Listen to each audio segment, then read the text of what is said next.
Layer 3 switch एक ऐसा network device होता है जो स्विच और राउटर दोनों की विशेषताओं को मिलाकर काम करता है। ये डिवाइस OSI मॉडल की तीसरी लेयर यानी नेटवर्क लेयर पर काम करता है, इसलिए इसे लेयर 3 स्विच कहा जाता है। सामान्य स्विच डेटा को सिर्फ मैक एड्रेस के आधार पर फॉरवर्ड करता है, लेकिन लेयर 3 स्विच IP एड्रेस के आधार पर डेटा को रूट भी कर सकता है। इसका मतलब है कि लेयर 3 स्विच न सिर्फ एक ही नेटवर्क VLAN में डेटा भेज सकता है, बल्कि अलग अलग नेटवर्क या VLAN के बीच भी डेटा ट्रांसफर कर सकता है, जैसे कि एक राउटर करता है।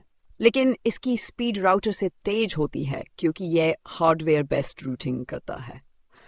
उदाहरण के तौर पर मान लीजिए कि एक कंपनी के ऑफिस में 3 अलग अलग विभाग हैं, HR, अकाउंट्स और IT। हर विभाग के लिए अलग अलग VLAN बनाए गए हैं ताकि ट्रैफिक अलग अलग रहे और सिक्योरिटी बनी रहे। अब अगर HR वाले कंप्यूटर को अकाउंट्स वाले कंप्यूटर से डेटा भेजना है तो ये काम एक सामान्य स्विच नहीं कर सकता क्योंकि वह सिर्फ एक VLAN के अंदर काम करता है। लेकिन अगर वहाँ लेयर 3 स्विच लगा है तो वह इन दोनों VLANs के बीच IP बेस्ट रूटिंग करके आसानी से डेटा भेज सकता है, और वह भी तेज स्पीड से।